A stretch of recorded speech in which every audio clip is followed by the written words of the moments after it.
akun yang paling dominan itu ada Pak Prabowo, Prabowo, ya, terus akun @prabowo. oh @prabowo. Kemudian ada @gibrantweet. Oke. Ya, saya tidak tahu dulunya apa ya akun ini. Pak Prabowo ini muncul bukan karena dia yang membuat status atau mempengaruhi percakapan publik, Oke. melainkan mereka sering dipercakapkan. Iya. Ada kombinasi sentimen positif netral dengan sedikit nada negatif memang. Di X ya, kita Di X, iya, kita fokusnya ya di X saja. kita memantau beritanya di X, Iya, memantau percakapannya di X, Mm-mm. seperti apa sentimen publik gitu. Pengembalian dana 13 triliun oleh Kejaksaan Agung. Memang korupsi ini sangat mendistorsi pembangunan. Riza Khalid ini kan mungkin Terkenal sebagai terkenal untouchable man. untouchable man. Viralnya itu di awal saja, tapi Betul. kadang kita luput mengawal sampai kasus ini benar-benar tuntas. Belum sampai ke akar-akarnya. Kenapa? Karena kalau ketika presiden mau menyelesaikan kasus ini, harusnya menurut saya orang-orang yang terlibat dalam kasus ini yang ditunjuk sebagai pelaksana di tingkat bawah, itu pun harus diselesaikan atau harus di-stop.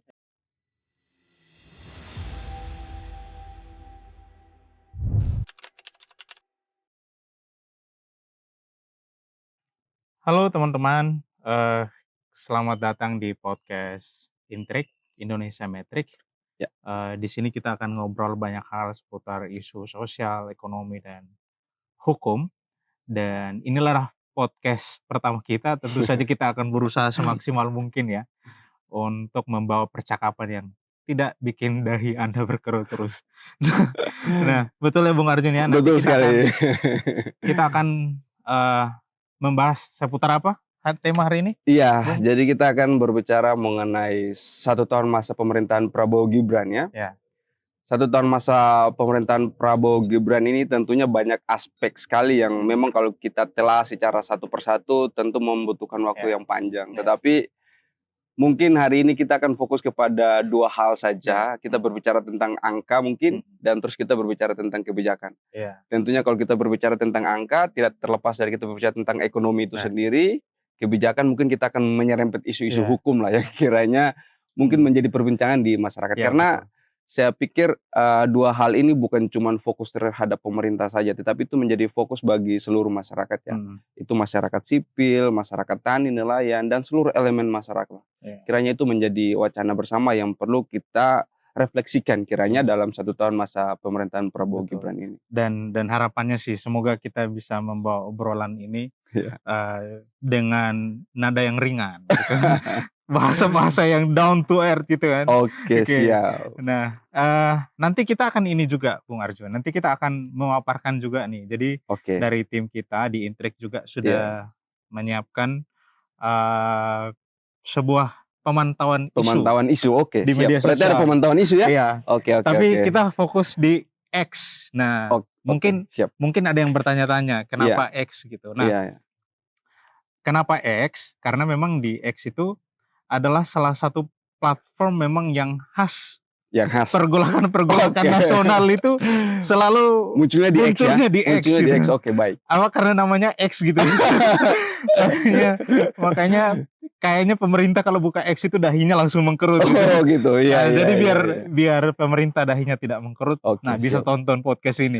Karena podcast ini itu akan membuat bahasan-bahasan atau percakapan netizen itu akan coba kita saring gitu kan dengan membawakan atau menyaringnya dengan nada-nada yang buat dahi tidak berkerut. Berarti kita ngopi dulu lah biar enggak berkerut.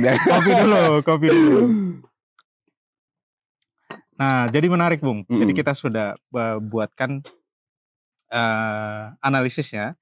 Berarti kita udah punya analisis ya? Udah punya. Berarti berkaitan dengan pembicaraan di X gitu, pemantauan obrolan yang ada di sosial media. Aktor-aktor yang dominan. Aktor yang dominan juga. Percakapan, kemudian relasi percakapannya itu seperti apa? Apakah dia saling mengomentari, saling mention atau saling mengafirmasi bahasanya satu sama lain. Nah, itu bisa terpantau lewat yang kita sebut sebagai social network analysis. Social network analysis. Ya mungkin Bung Jil bisa gambarkan lah apa itu tentang social network analysis itu, dan setelah itu mungkin baru kita bisa tampilin data kita biar ada pemahaman bagi para pendengar kita juga dan teman-teman sekalian. Jadi sederhananya itu social network analysis itu sebenarnya akan membantu kita untuk melihat siapa sih aktor-aktor yang dominan, mendominasi percakapan dalam isu tertentu, Bung. Misalnya Oke. kita ingin memantau isu 1 tahun nih, Iya. Pak Prabowo dan Gibran Gibran? Rakabuming Iya. Raka. Nah, di situ bisa terlihat peta percakapan tentang isu tersebut. Oke, baik. Nah, sebenarnya sih ini akan sangat membantu kita untuk melihat siapa aktor-aktor yang mendominasi percakapan, Yang mendominasi siapa percakapan. aktor-aktor yang potensial untuk Iya. mempengaruhi persepsi publik. Oke. Karena kan dari Dari opini-opini yang opini itu muncul berjalan persepsi di publik X ya. itu akhirnya ketika komunikasi berjalan terus, informasi masuk akhirnya membentuk persepsi. Membentuk baik. Nah, itu yang akan kita pantau sehingga bisa diketahui mana akun-akun yang biasanya menjadi rujukan Menjadi rujukan, baik, ya, baik. untuk akun-akun yang lain atau netizen itu Netizen. Oke. untuk mengutip fakta-fakta atau dikomentari atau menjadi rujukan informasi. Oke. Misalnya akun-akun media bisa kita lihat di situ di Iya. mana posisinya, akun yang sering disebut siapa, misalnya nanti sering. kita akan paparkan di social network analysis kita, Bung Arjon. Oke. Datanya udah siap berarti ya? Udah siap. Berarti nanti kita tunjukin juga. Kita Oke, tunjukin. nanti biar kita lihat penasaran ya. datanya. Ya, Oke. siap. Coba kita lihat datanya. Kira-kira datanya yang mana yang mau kita tunjukin ke teman-teman sekalian. Oke, ini saya siapkan dulu ya. Oke.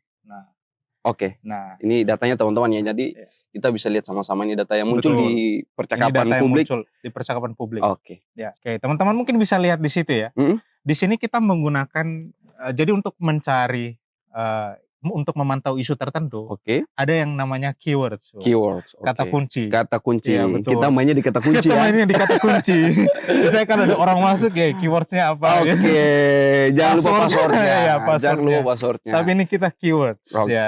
Jadi yang berarti keywordnya apa nih? Yang kita mainkan ini keywordnya apa nih? Nah, di sini kita pakai keywordsnya itu 1 tahun atau misalnya setahun atau 1 tahun dalam angka dan Prabowo Gibran atau 1 tahun kepemimpinan Prabowo Gibran. 1 tahun kepemimpinan Prabowo. Jadi ketika kita main scrap data 1 tahun pemerintahan Prabowo Gibran, berarti data ini yang muncul ya? Ini yang muncul. Jadi teman-teman ini data yang muncul ketika tim kami mencoba untuk mencari informasi, mengambil data dan menganalisis di media X berkaitan dengan 1 tahun Prabowo Gibran. Oke. Nah, mungkin bisa dijelasin lah? Bisa. Iya. Gimana? Nah, jenis interaksi yang muncul itu yang kita lihat ada 3. Pertama, mention. Jadi akun-akun biasa kan yang disebut saling sebut, ya kan?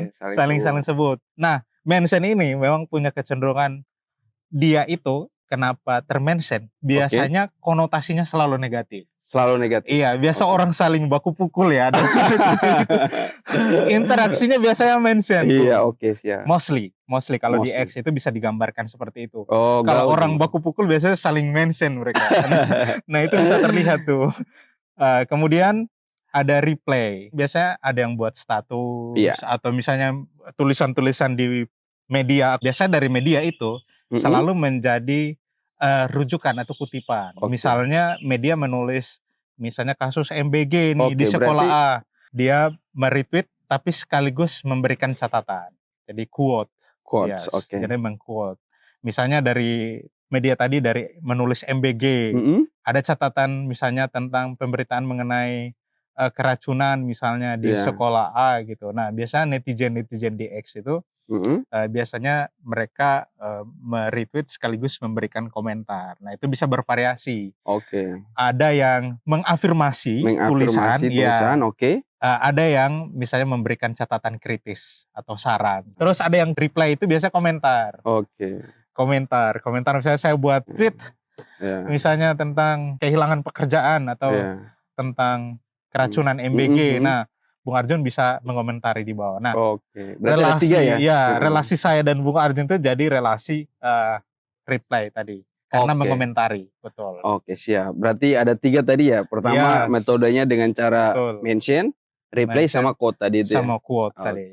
Berarti setelah itu gambaran apa nih yang bisa kita dapat dari data yang sudah kita script ini? Nah, ada satu lagi, Bu. Ada satu lagi. Apa itu? Nah, memang data yang kita scraping ini dimulai dari tanggal 1 September sampai 31 Oktober kemarin. Jadi data yang kita ambil itu dari tanggal 1 sampai ya, jadi time frame atau periode cut off-nya. Karena tadi menjelang waktu 1 tahun Prabowo Gibran itu ya. Jadi dalam bulan itu yang memang diambil datanya itu. Ya, betul. Nah, Jadi dari hasil scraping kita nih ditemukan sekitar 4.943 tweet. Dan kemudian ada sekitar 948 notes. Notes ini tuh menggambarkan akun-akun yang muncul dalam percakapan mengenai isu tersebut. 1 tahun kepemimpinan Pak Prabowo Gibran tadi. Kemudian relasi yang terjadi itu ada sebanyak 1.001 ages. Nah, itu sangat bervariasi. Berarti notes itu saling berinteraksi. Itu ada sekitar 1.001 interaksi yang terjadi atau relasi yang terjadi. Nah, menarik di situ juga yang berhasil kita rangkum di sini memang ada beberapa hal yang perlu kita lihat di sini, Bu. Apa itu kira-kira yang perlu kita lihat betul. itu? Notes yang sangat dominan. Yang dominan ya. Ini kita lihat yang paling dominan ini. Itu apa tuh kira-kira? Nah, teman-teman juga mungkin bisa melihat di tampilan gambar yang sudah kita tampilkan. Di situ akun yang paling dominan itu ada Pak Prabowo. Ya, terus akun @prabowo. @prabowo. Kemudian ada @gibrantweet. Ya, saya tidak tahu dulunya apa ya akun ini.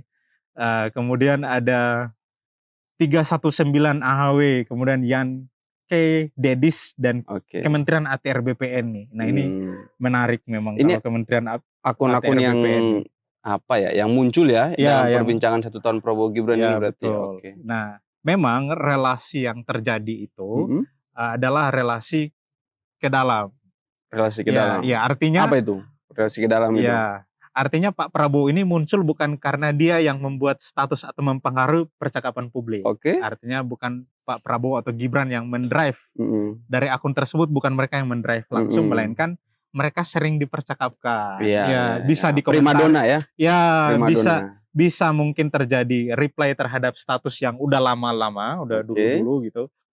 Bisa juga terjadi mention, misalnya netizen nih menanggapi kasus MBG nih terkait dengan 1 tahun kepemimpinan mereka dalam isu itu ya, dalam bingkai isu itu. Nah, biasanya netizen kalau ingin mengomentari atau memberikan masukan kan biasanya mention. Nah, sehingga bisa kita simpulkan nih, di balik isu 1 tahun itu sebenarnya yang paling banyak di-mention itu adalah akunnya Pak Prabowo. Artinya ada banyak catatan-catatan atau komentar atau fokus dari warga X ya. Jadi semua apapun itu pasti kaitannya dengan Pak Prabowo. Pasti banyak Pak Prabowo. Mostly Pak Prabowo yang mendominasi percakapan terkait isu ini. Kemudian ada Gibran juga. Dan di sini Kementerian ATR BPN ini memang kalau dilihat itu agak di luar ini ya, agak berjauhan ya. Kalau lihat Pak Prabowo dan Gibran itu berdekatan. Berdekatan itu bisa berarti itu kalau kita lihat sini sangat dekat antara Pak Prabowo dan Gibran. Nah, itu bisa berarti bahwa mereka itu masuk dalam komunitas yang sama di percakapan. Dalam percakapannya itu. Artinya orang yang membincangkan antara dua akun ini tuh bisa aja komunitasnya sama. Membentuk jaringan yang sama, saling berdekatan. Nah, kemudian ada Kementerian ATR BPN nih. Ini muncul saja meskipun tidak ada relasi dengan secara langsung dengan dua hal tadi. Tapi mungkin ada catatan kritis juga.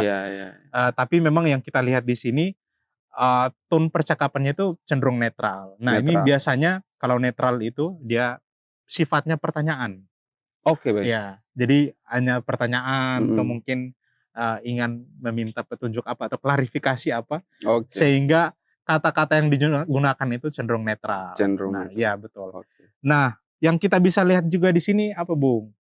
Warnanya. Nah, di sini kan warna ini berpengaruh juga nih? Berpengaruh. Mungkin bisa dijelasin dulu. Ada maknanya. Ini apa misalnya, nih kira-kira? Yang hijau itu positif. Hijau positif. Betul. Baik. Yang merah negatif dan yang abu-abu ini netral. Ya. Tapi kita untung nggak abu-abu, kita hitam ya. Kita hitam. Berarti apa nih kira-kira? Berarti kita nggak masuk dalam percakapan ini ya? Betul. Berarti kita membincangkan saja. Iya, betul. Karena ini latar belakangnya itu berarti kita di behind the scene ini ya. Kita otak percakapannya. Kita. Betul. Nah, di situ menarik tuh. Sudah ada positif, negatif, dan netral. Nah, positifnya apa tuh kira-kira? Nah, kebanyakan kalau dari rangkuman kita, untuk percakapan positif itu terjadi perdebatan publik dan tanggapan terhadap MBG, Bu. Berarti misalnya, MBG ini jadi isu utama apa gimana? Jadi sorotan. Jadi sorotan. Nanti saya akan tunjukkan juga word cloud-nya, awan katanya. Jadi bisa kelihatan awan kata yang besar menunjukkan antusiasme publik terhadap kata tersebut. Nah, Jadi isu MBG ini kira-kira apa yang sangat menjadi perbincangan yang di menjadi masyarakat sorotan. kira-kira apa aja? Ada beberapa perbincangan yang Iya. muncul. Pertama, diskusi pro kontra soal percakapan MBG. Jadi ada yang pro, ada yang misalnya masih kontra mungkin terkait catatan-catatan kritis yang diberikan terkait kasus-kasus MBG misalnya. Nah, hal-hal seperti itu memang menjadi catatan publik. Kemudian narasi apresiatif sekaligus kritik konstruktif. Ya, jadi ada yang memberikan masukan, misalnya ke depan MBG-nya itu dikelola lebih terdesentralisasi misalnya, tapi itu saran-saran yang lain ya. Kita masih melihat dinamikanya sekarang, penyesuaiannya, adjustment-nya seperti apa dari pemerintah terhadap berjalannya program ini gitu. Nah, kemudian ada wacana pendidikannya gitu. Biasa berisi harapan tentang perbaikan dalam dunia pendidikan. Kemudian ada kombinasi sentimen positif netral dengan sedikit nada negatif memang. Tapi mostly memang percakapan tentang dominasi percakapan di balik isu 1 tahun kepemimpinan Pak Prabowo ini masih berkutat atau didominasi oleh percakapan positif. Kritik yang konstruktif, bahasa-bahasa yang digunakan juga masih cenderung sangat halus, afirmatif, bisa diasosiasikan seperti berarti itu. penerimanya dapat berarti? Ya, artinya masih acceptable ya. Dapat diterima. Di X ya, kita memantau beritanya di X, memantau percakapannya di X, seperti apa sentimen publik gitu. Nah ini memang debatable, tergantung metode yang nanti mungkin dari lembaga lain juga ingin menggunakan atau ingin memantau percakapan ini, silakan saja. Nanti kita bisa melihat yang membedakannya itu sebenarnya di metodenya seperti apa, ya kan? Berapa jumlah data yang berhasil mereka kumpulkan dan lain sebagainya. Kemudian periode cut off-nya pasti akan berbeda. Nah, tapi berdasarkan metode yang sudah kita sampaikan, kita memperoleh gambaran seperti ini, teman-teman. Kemudian ada lagi, Bung, terkait percakapan yang muncul. Narasi, legitimasi, dan capaian pemerintahan tahun pertama. Misalnya program pro rakyat, misalnya MBG, sekolah rakyat. Ya. Nah itu memang muncul. Kepemimpinan yang tegas dan berwibawa, nah itu muncul tuh. Itu bahasa yang atau kata-kata yang sangat afirmatif ya terhadap Pak Prabowo tentu saja. Kemudian ada pembahasan juga mengenai narasi dukungan personal terhadap Pak Prabowo dan Gibran. Kemudian ada di situ ada optimisme publik terhadap kepemimpinan nasional, ada pengulangan narasi kemajuan ekonomi pangan dan energi, kemudian dominasi sentimen positif tanpa perdebatan. Ya memang di sini bisa kelihatan ya di akun @319ahw memang dia mempunyai komunitinya sendiri. Ya, punya jejaring komunitasnya sendiri sehingga dia terisolasi ya dalam tanda kutip jauh dari percakapan utamanya yang didominasi oleh notes Prabowo dan Gibran tweet gitu. Nah, di situ memang terjadi dukungan-dukungan. Kemudian ada narasi dukungan publik terhadap hasil pemerintahan, misalnya warganet yang menilai hasil nyata, kemudian apresiasi terhadap langsung ke masyarakat, petani, siswa, rakyat kecil, kemudian ada penguatan kesan, misalnya kerja nyata, bukan janji. Betul. Kita memang ini masih sangat debatable, tapi ini berdasar hasil scraping data kita atau pantauan kita di media sosial ya. Kemudian mungkin tadi ada yang penasaran juga, ini kenapa Kementerian ATR BPN juga? Nah itu, kenapa muncul kan gitu? Ya tapi tenang aja. Dari sekian banyak kementeriannya itu kok bisa muncul cuma Kementerian ATR BPN itu kenapa tuh? Ya betul. Nah, memang kinerja lembaga di Kementerian ATR BPN ini disorot di sini ya. Memang di situ narasi yang terbangun itu hanya sekedar pemantauan progres dan capaian internal Kementerian ATR BPN, kemudian dukungan birokrasi atas arah kebijakan, narasi formal, cenderung netral dan informatif. Artinya ya dari kata kunci informatif saja bisa kita simpulkan bahwa sebenarnya percakapan yang terjadi seputar Kementerian ATR BPN ini memang mungkin orang ingin cari tahu informasi apa soal tanah misalnya. Kemarin misalnya pagar laut itu. Itu viral banget. Itu contoh saja ya, mungkin agak out of konteks, tapi itu bisa jadi catatan bahwa memang mention terhadap Kementerian ATR BPN di akun X ini, atau percakapan yang terjadi memang ingin melihat atau ingin mungkin ada hal yang ingin ditanyakan atau dikonfirmasi gitu, sehingga dia sentimen yang terbangun cenderung netral. Mungkin itu dari pantauan media X teman-teman berdasarkan hasil scraping data yang kita peroleh dari tanggal Oke. 1 Tanggal September sampai Oke. 31 Oktober 2025. Nah, mungkin Oke. selanjutnya nih Bung, Mhm dari mhm. hasil itu. Nah, kita kan tadi sudah lihat juga. Iya. Nah, mungkin Bung Arjun juga penasaran nih. Berdasarkan pantauan dari Ini kayaknya. dari word cloud, awan kata. Iya. Oke, bisa kita lihat. Ini Nah, dari word cloud dari ini? word cloud, dari awan Oke. katanya. Tadi kan sudah ditanyakan juga kenapa MBG itu muncul. Nah itu, kenapa tuh? Nah, memang MBG ini muncul memang karena ini adalah program yang besar skalanya. Program Ya, prioritas? program prioritas, salah satu Oke. Salah satu program program prioritas. besar yang Besar, dicanangkan oleh iya. Presiden Prabowo gitu. Mhm. Nah, memang di sini muncul karena masih sangat kuat aspirasi dan harapan publik dan kemudian antusiasme publik terhadap program ini. Oke, baik. Misalnya mungkin dari evaluasi yang diberikan oleh publik, gitu, Mhm. catatan-catatan kritis, misalnya apa yang perlu diperbaiki dari Hmm. MBG, kasus-kasus keracunan yang harus, Iya iya. ya tentu saja ini pasti harus dievaluasi, Betul. ya harus dievaluasi. Nah bahkan ada yang menyarankan juga beberapa organisasi untuk ini di stop dulu, dilihat seperti apa perbaikan atau solusi yang mungkin jangka pendek ini bisa dikerjakan secepat mungkin untuk meminimalisir kasus-kasus keracunan yang sudah berjalan, kemudian Iya iya. evaluasi-evaluasi ke depan itu seperti apa. Artinya memang MBG ini muncul artinya menunjukkan bahwa dia masih menjadi sorotan utama publik Iya, di balik 1 tahun kepemimpinan Pak Prabowo Gibran. betul. Nah, sebenarnya ini Bung, bisa tercermin juga dari eee, pantauan atau survei yang dilakukan oleh Selios. Oh gitu? Ya, Apa itu kira-kira memang yang pantauan disampaikan dari sama Silius ya, itu? pantauan dari Selios juga menunjukkan bahwa memang dari sektor ekonomi, Mhm. persepsi publik terhadap sektor ekonomi, salah satu yang dinilai memiliki kinerja yang paling buruk di mata publik Mhm. dari survei yang dilakukan oleh Seniors adalah BGN, BGN, ya Badan Gizi Badan Gizi Nasional, ya Nasional. betul. Itu kenapa itu kira-kira? Nah ini memang membuktikan bahwa apa yang sudah kita capture Mhm. dari perbincangan di media sosial agak relevan dengan survei yang dilakukan oleh Selios, Bung. Silius juga. Ya Oke. betul. Karena di sini menunjukkan bahwa harapan publik dan kritisisme publik terhadap program ini masih sangat kuat di masyarakat dan harapannya sangat besar agar program ini bisa segera dievaluasi atau bahkan Evaluasi, oke. ada adjustment Oke. untuk meminimalisir dampak-dampak negatif yang terjadi di masyarakat gitu. Nah, sehingga harapan kedepannya memang program ini akan membawa dampak yang bisa dirasakan langsung, Bung. Misalnya di dunia Betul. pendidikan, Iya iya. seperti apa Mhm. dampaknya dan ke depan ya kita bisa lebih optimis untuk Betul. menyambut Indonesia Emas Indonesia 2045. betul. Ya. Nah, dari percakapan-percakapan tentu memang kita belum bisa sepenuhnya ya, Iya Arjun. iya. Karena ini Betul betul betul. yang kita capture kan hanya gambaran percakapan Gambaran yang terjadi di percakapan. X, Oke. betul. Iya. Hanya yang terjadi di X. Mhm. Nah, ada nggak sih mungkin dari mini riset yang sudah dilakukan oleh Bung Arjun? Mini Iya riset, iya iya. apa? Thought Thought eksperimen, ya. eksperimen, betul. Eksperimen yang dilakukan di kepala Iya. sendiri gitu kan. Jangan kita mikir yang terlalu liar ya, tapi terkait masa depan Indonesia ini ada nggak thought Oke, eksperimen tapi iya. dalam bidang hukum?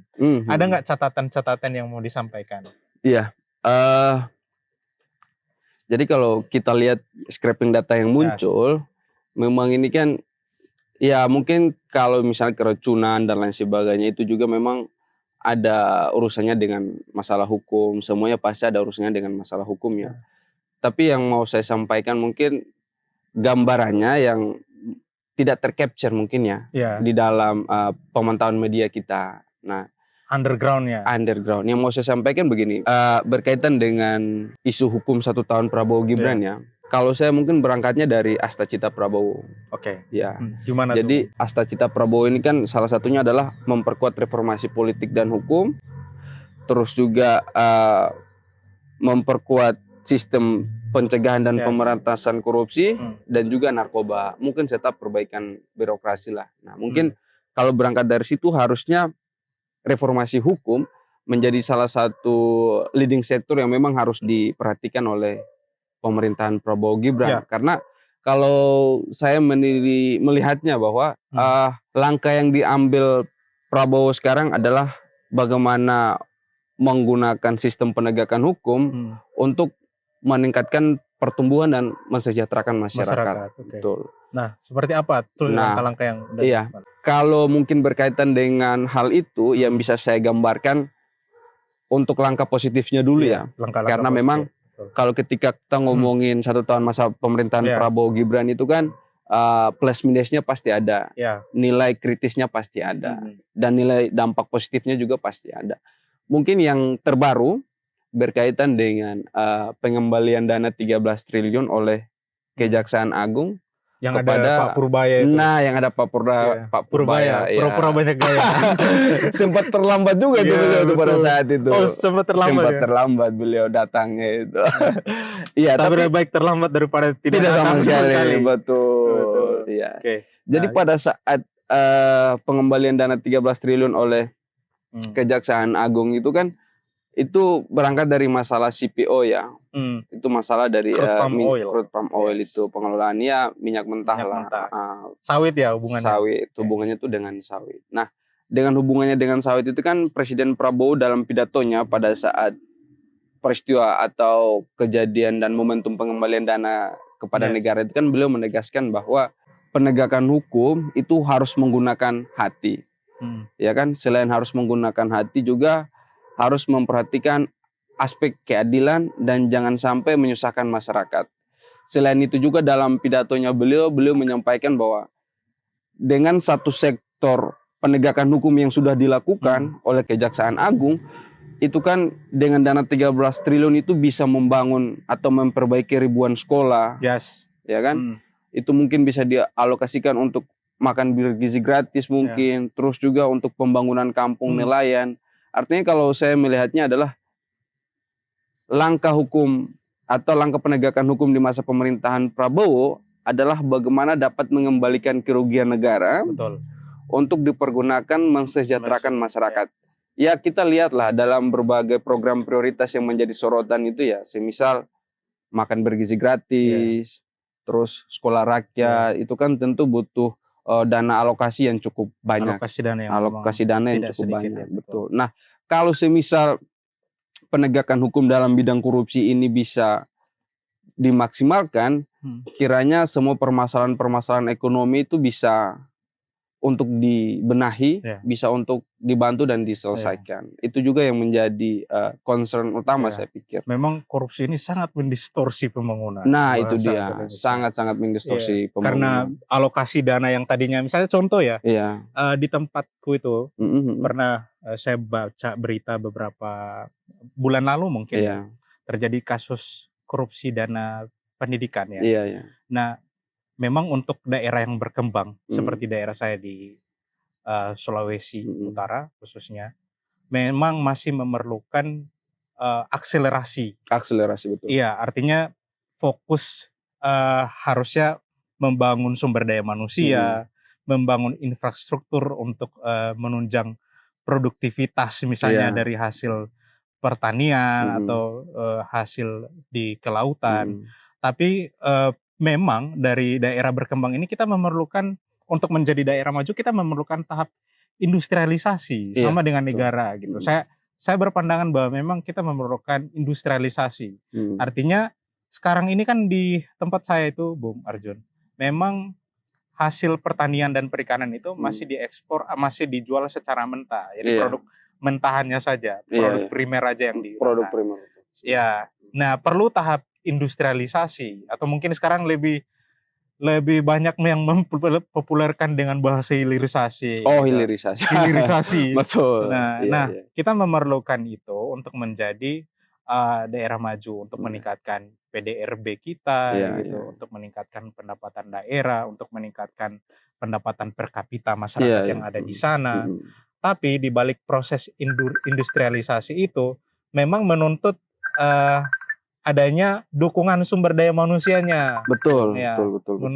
Menuntut adanya dukungan dari sumber daya manusia. Nah, sumber daya manusia ini bisa dihasilkan dari proses pendidikan yang optimal atau yang maksimal di sekolah. Nah, sementara korupsi yang dilakukan oleh oknum pejabat yang tidak bertanggung jawab ini. Nah, saya pikir ini cukup mengganggu ya. Betul. Mengganggu mungkin rencana jangka panjang kita untuk membangun daerah. Nah, ya, mungkin saya masuk di situ ya, karena yang mengganggu keberlangsungan daerah dengan birokrasi. Betul. Karena saya masih melihat begini, kalau proses industrialisasi itu artinya ada proses adding value. Betul. Proses adding value itu artinya kita memerlukan skill tertentu gitu. Skill tertentu hanya bisa disokong lewat pendidikan. Iya. Pendidikan membantu kita untuk melakukan inovasi-inovasi. Nah, misalnya dari produk mentahan kita buat inovasinya sehingga bisa dijual menjadi produk jadi yang memiliki nilai yang tinggi. Gitu, Bung. Kalau saya berpandangan memang korupsi ini sangat mendistorsi pembangunan. Betul. Saya lanjut di yang tadi, mungkin saya bisa nyambung di itu, teman-teman. Jadi komitmen Pak Prabowo dalam hal penindakan atau pemberantasan tindak pidana korupsi itu pun sebenarnya sudah ditegaskan juga ya, karena Prabowo menyampaikan bahwa sekarang itu tidak ada yang untouchable. Artinya semua orang itu bisa disentuh. Jadi semua orang itu bisa disentuh ya. Langkah yang paling progresif mungkin menurut saya yang dilakukan oleh Prabowo, atau langkah yang progresif yang dilakukan oleh Prabowo dalam hal penegakan korupsi itu salah satunya itu kasusnya Riza Khalid. Ya.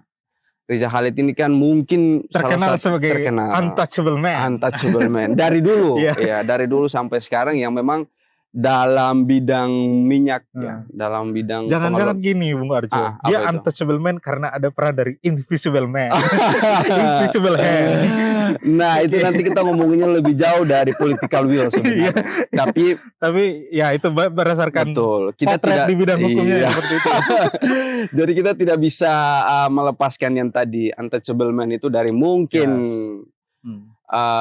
ya mungkin pihak-pihak lain yang bahasanya Bung Jil tadi mungkin invisible man itu ya. Invisible hand. Invisible hand, ya. Tangan-tangan tak terlihat itu. Dirty hand.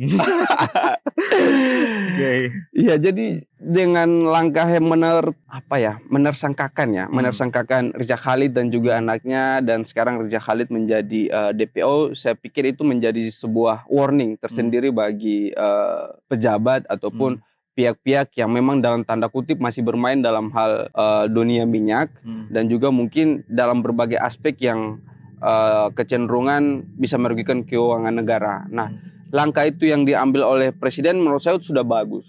Tapi tinggal bagaimana komitmen penyelesaiannya saja. Apakah memang ya mungkin bahasanya jangan sampai jadi artinya tiap kasus itu tidak boleh mengendap atau dibiarkan begitu saja. Betul. Ya, sampai biasa kan yang saya kira menjadi sorotan publik ini isu itu gempar di awal saja. Betul. Riza Khalid. Tapi tadi seperti kata Bung Arjun juga, memang tidak sampai menyentuh pada akar persoalannya. Betul. Penegakannya tidak 100% ya. Mungkin sekarang bisa kita lihat mungkin masih berproses, betul ya. Iya. Mungkin karena orangnya belum ketangkap sampai hari ini. Nah, udah Riza Khalid belum ketangkap, ada juga yang belum tertangkap ya sepertinya. Nah, penegakan sekarang kan biasanya viralnya itu di awal saja. Tapi kadang kita luput mengawal sampai kasus ini benar-benar tuntas. Iya, betul. Nah, ini yang mungkin tadi bahasa saya yang mau saya sampaikan adalah populisme hukum. Jadi jangan sampai penegakan hukum ini hanya sekedar menjadi populisme hukum. Populisme hukum itu terdengar cukup besar di masyarakat, cukup wow di masyarakat, tetapi ternyata tidak menyentuh sampai ke akar-akarnya. Ya kan? Harapannya kalau ketika ada penindakan itu bisa diselesaikan sampai setuntas-tuntasnya mungkin. Itu mungkin kalau saya melihatnya dari aspek penegakan hukumnya ya, untuk bidang korupsinya mungkin. Tetapi yang menarik juga yang menurut saya yang menjadi, apalagi kasus nih yang menarik yang kemarin sempat menjadi sorotan publik itu. Menjadi sorotan publik mungkin juga kasusnya Tom Lembong dan Hasto Kristianto ya. Sebenarnya kasus gimana, itu kan kalau Bung Arjun melihatnya seperti apa tuh kasus itu? Nanti karena itu memang yang hidup dalam persepsi publik ketika melihat kasus itu adalah ini terlalu sangat kental dengan nuansa politik. Nah, itu. Nah, maksud saya begini. Kasus itu perlu menjadi sorotan juga karena nuansa masyarakat kan sama ya. Bagaimana nuansa ini kok terlalu mengarah kepada unsur politisasi hukum dalam tanda kutip menurut masyarakat kan seperti itu. Tetapi kan dua kasus itu masih berhubungan juga dengan kasus tindak pidana korupsi, ya kan?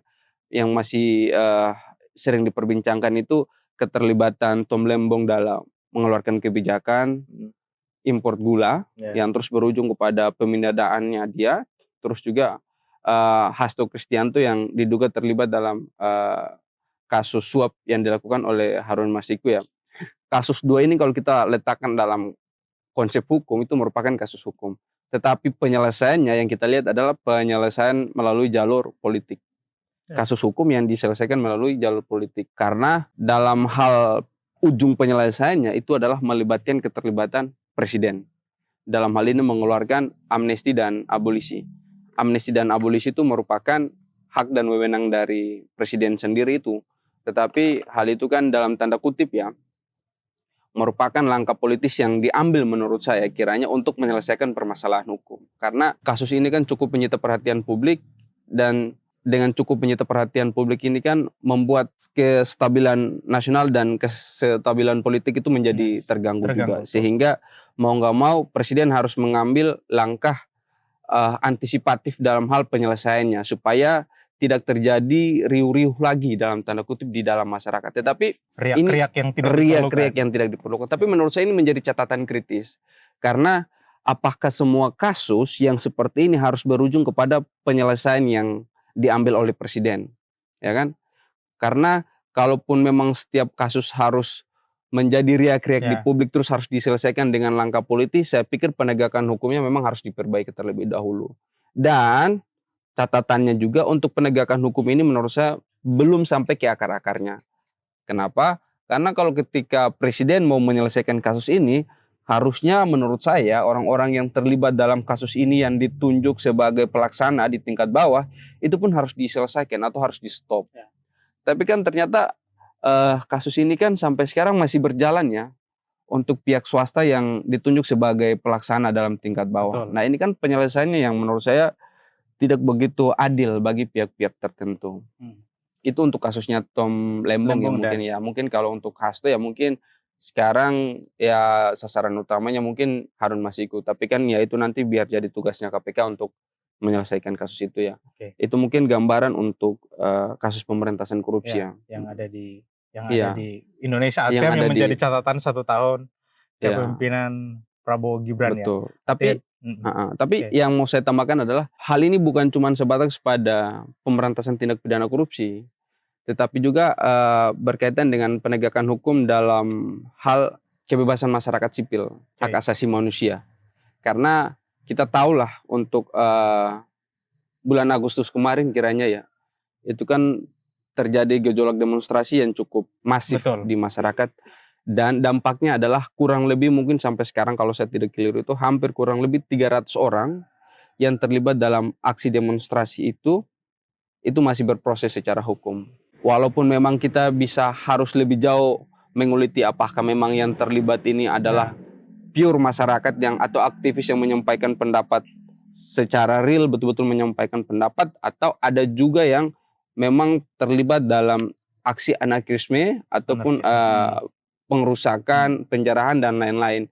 Nah kasus-kasus ini kan yang memang harus dipisahkan. Tapi yang menjadi sorotan adalah pihak kepolisian juga harus hati-hati ya dalam menangani kasus-kasus semacam ini karena dapat menimbulkan persepsi dalam masyarakat bahwa kasus penegakan hukum yang berkaitan dengan kebebasan publik, aspirasi menyampaikan pendapat dirasa oleh masyarakat saat ini masih sangat jauh dari harapan.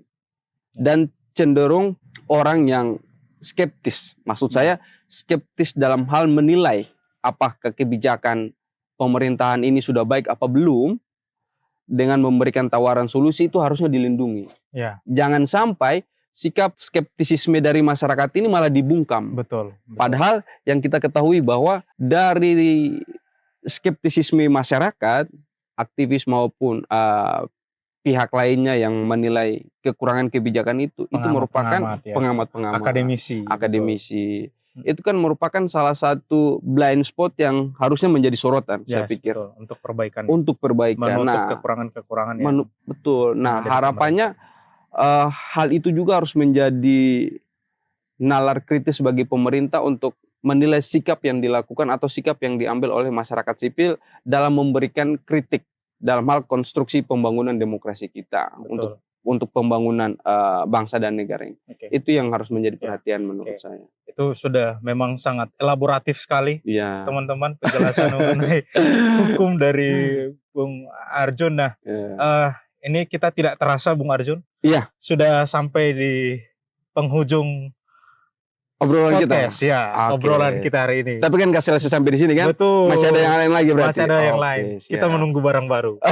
Nunggu barang baru ya. Betul. Oke, menunggu barang Bukan baru. mainan baru kan. Oke. Kalau mainan baru kan kita podcast jangan sebelah. bingung mainan lah. Kita barang baru aja. Barang berarti. baru Oke, aja, kita ya. menunggu barang baru. Nanti besok kalau ada barang baru ya kita obrolkan lagi apa yang Oke, siap. hangat di perbincangan publik. Iya. Ya seperti biasa teman-teman, nanti kita akan tetap memperbincangkan juga percakapan yang lahir di media sosial, dan sementara ini kita masih fokus di X yang menjadi tumpuan dari pergolakan sosial di Indonesia, ya dimulai dari X biasanya ada. Oke, nah ke depan kita berharap sih bisa lebih improvement lagi untuk melihat percakapan yang lebih luas. Ya berharap juga sih ada, siapa tahu ke depan kita bisa lebih menjangkau untuk memotret percakapan lewat betul. Real Facebook misalnya, atau Iya. Instagram dan lain-lain. Oke, teman-teman, mungkin itu dari pembahasan sore ini. Ya, kita pamit dan mohon maaf apabila ada kesalahan kata, betul ya? Betul.